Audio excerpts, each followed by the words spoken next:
Here we go. Well, today we're looking at session number 9 in our series on God's Jubilee, looking this time at Leviticus 25, the 26 verses from 23 through 28. Title, Land Redemption, something we looked at before. We're going to look at a few more of the details today. We're getting on with this, folks. This session will take a look at these 6 verses, and they're going to tell us about land allotments, sales of land, redemption of soul land, and the return to ancestral land. Just those few things that are mentioned in these 6 verses. The assumption is that the land is open land, not land or property within a walled city. We'll get to that in the next session or so. We'll deal with that in our next session probably. But on this day, we want to begin with the great landowner, Israel's Yahweh. Israel was to never forget that all of the promised land was Yahweh's land, and they were to care for it. And we're told that if you care for it properly, it will do you well. There will be blessings flowing from it. Israelites were given ownership of the land. I put quotes around the ownership. And they were given that ownership provisionally under God's covenant with them. Look at the first 2 verses in Leviticus 29, verses 23 and 24. The land, moreover, shall not be sold permanently, for the land is mine. That's Yahweh speaking. For you are but aliens and sojourners with me. Thus, for every piece of your property, you are to provide for the redemption of the land. What's he referring to? Well, you're not to sell it permanently. So you need to be prepared that if you do sell it, you have to try and get it back. If you can't, then you got to wait 50 years or however many it is until the next Jubilee. You hold the land in trust from Yahweh. Therefore, you hold it at His pleasure for your support. That's His purpose, is to support you. You may sell it if conditions so require it. However, that sales is not final nor permanent. Let the buyer beware. The covenant makes ways for your redemption of that land. And how many different ways are there? Well, first, there's the purchase back by your kinsman redeemer. If you sold it, the idea is you probably can't buy it back right away. But maybe you have a kinsman redeemer who can and will or should. Secondly, redemption by yourself. If sometime after the sale you become able to buy it back, then you shall. And third, resumption of ownership during Jubilee if necessary. In other words, if the first 2 don't come about as possible or doable, then wait for the Jubilee and you will automatically receive it back. Once again, the purpose is to remove the possibility of one's coming into a state of poverty who will not become a permanent state. Not who will. I go back and explain that again. It says, this is removing the possibility that once you become poor enough to sell your land, you will always be too poor to buy back your land. You will never get back your land. So you will stay in a state of poverty. It was an attempt to put an end to that. That is the basic theological premise of God's Jubilee. Did you know that? It is extended to other vagaries of poverty and bondage. In other words, the Jubilee was intended to end the pressure, the oppression, the harassment, the misery of poverty and bondage. And it comes in several different forms. One is, if you didn't sell your land, maybe you sold yourself. Well, there's dealing with that issue too. The root of the Jubilee and its land decrees lies all the way back to the covenant God made with Abraham. Let's go back and look at Genesis 15:7. And he said to him, you can guess who the he is and who the him is. He is Yahweh, him is Abraham. And Yahweh says, I am Yahweh who brought you out of Ur of the Chaldeans to give you this land to possess it. No end in sight, just to possess it. Dropping down to 17. Dropping down now to Genesis 17:6. And I, that's Yahweh again, will make you exceedingly fruitful, and I will make nations of you, and kings shall come forth from you. Speaking to Abraham, of course. And then down to Genesis 24:7. Yahweh, the God of heaven, who took me, Abraham, from my father's house, and from the land of my birth, and who spoke to me, and who swore to me, saying, to your descendants I will give this land. He will send his angel before you. Abraham is speaking to Eliezer. And you will take a wife. This was a wife for Isaac. You remember that was Rebekah. For my son Isaac from there.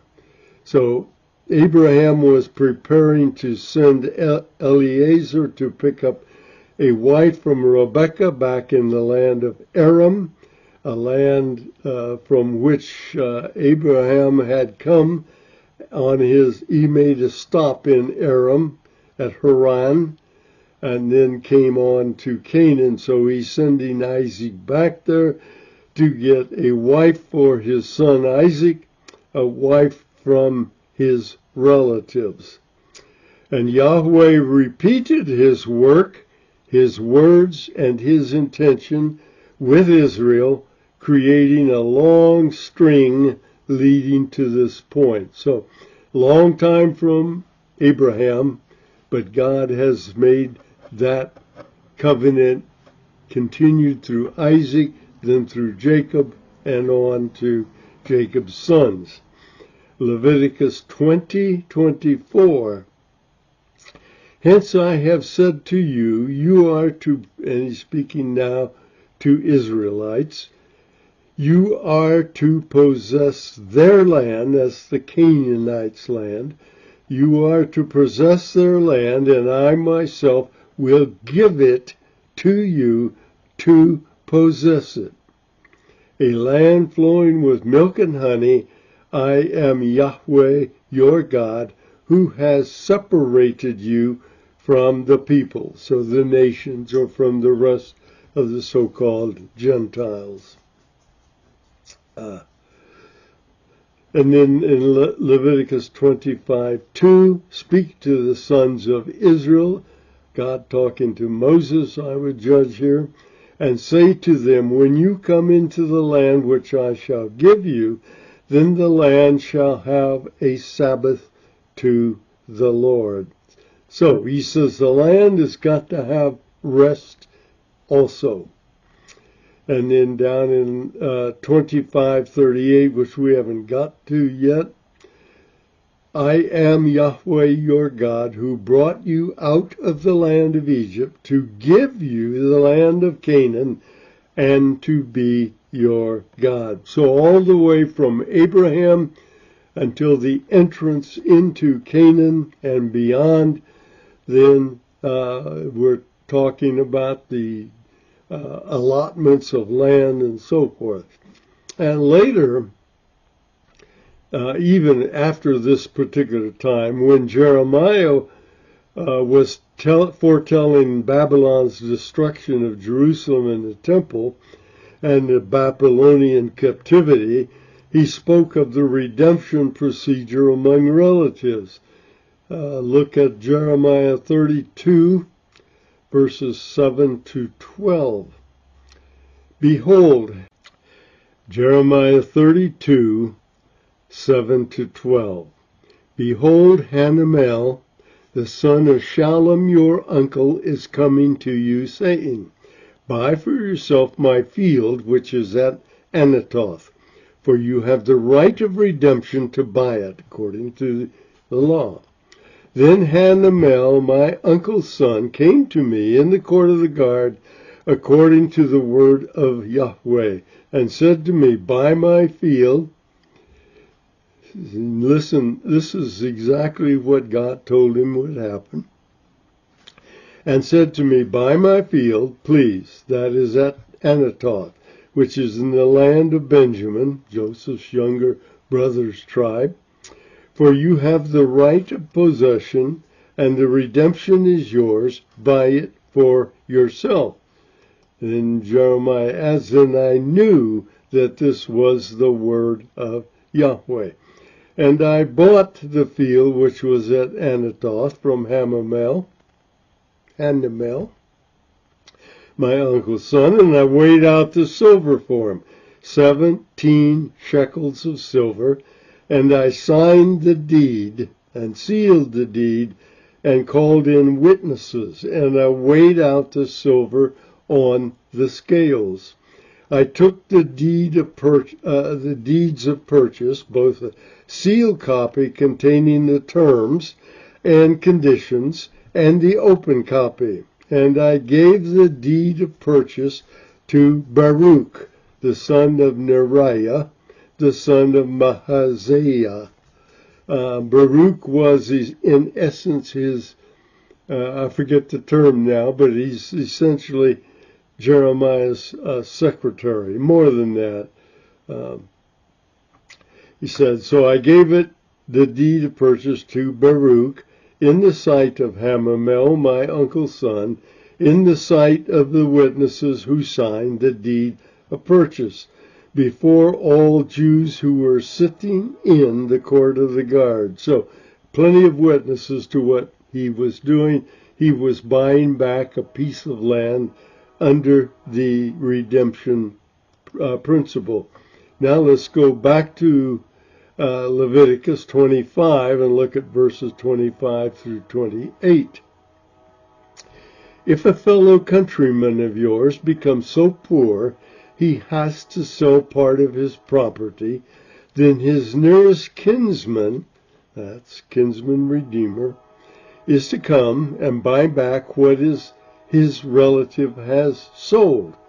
This is assuming you've got a relative who is able to do that and who is willing to do that.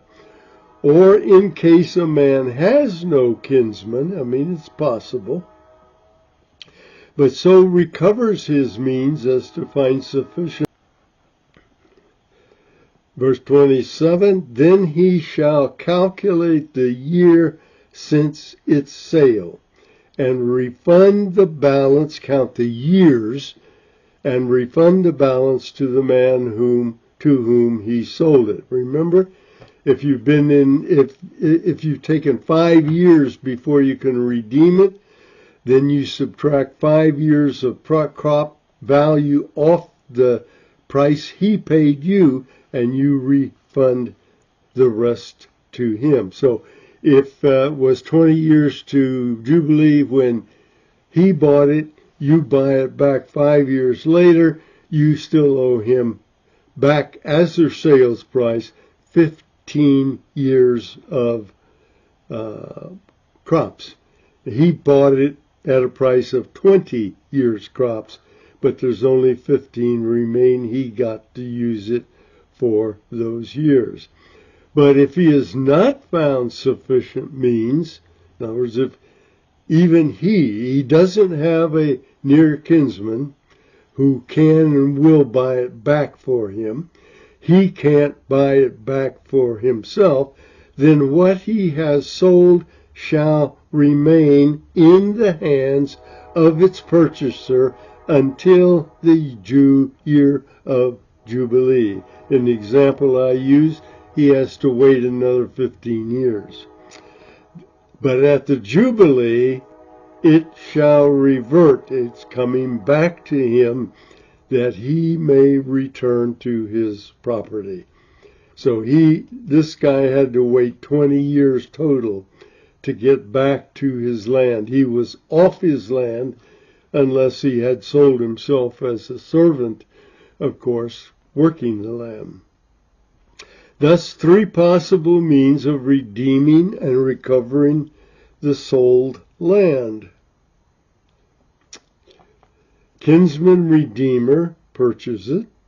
The seller purchases it, repurchases it, and or the land is returned at Jubilee. So any time, very quickly, the redeemer could purchase it. Sometime in the future, the seller might purchase it. If not, they wait for Jubilee. Then the seller, gets his land back.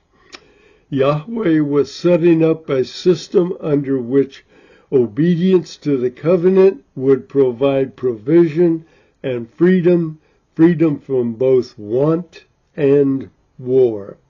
He was trying to set up the conditions in which the Israeli society would operate. Well, so treat Yahweh right and the land with care, and all blessings would be Israel's. That's what comes out of Deuteronomy 28-30.